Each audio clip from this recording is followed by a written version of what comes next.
This is my mom, Anna, who more or less runs the Coletta household. She is also immunocompromised, meaning she would be at a greater risk of experiencing severe complications from the coronavirus if she were to get it.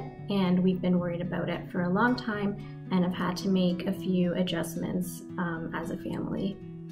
So basically, one of the main adjustments that we made is that I used to be the one doing the grocery shopping, and now I've been basically isolating at home here. It's my husband who would go out probably just once a week to pick up groceries and some medication that we may need.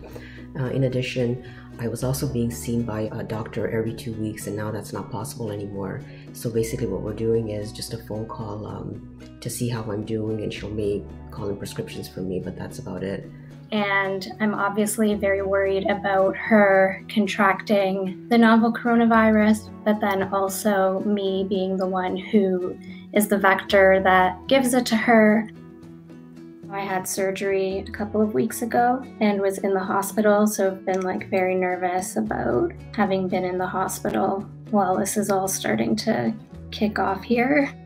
And normally my mom and I might have gone for walks together after dinner, but we're not doing that anymore. My surgeon recommended to me after surgery that I had last month that I try and go for walks. I'm still not able to do cardio or heavy lifting or anything like that while I'm recovering, but I am supposed to be going for walks. So I've just been going for really short walks, usually to the mailbox or just around the block.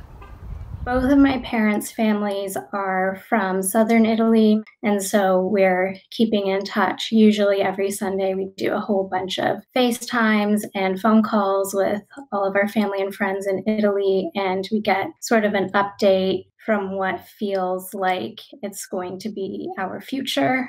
So that has been a little bit alarming too. And they've been going through this a lot longer than we have over here. But everybody's okay. So far. It seems like incrementally either the province or the city are sort of implementing new restrictions and issuing new warnings and punishments for people who aren't following the rules. The Ontario government said that everyone over 70 had to stay indoors. They couldn't go to the pharmacy or the grocery store and had to get someone else to bring over those sort of necessities that they might need. My grandparents live in a suburb of Toronto. They're both over 70 and have underlying conditions, and we've been very worried about them because they have a very active social life, and also because, though they've lived here for many decades, speak broken English, if you can call it that. Most of what they watch at home is Italian television, which tells them about what's happening in Italy, but not necessarily what's happening in Canada. So we are going to be dropping off a couple of things that they are no longer able to get for themselves. We are on our way to drop off some supplies at my grandparents' place. It's 1:15 p.m. on a Saturday afternoon.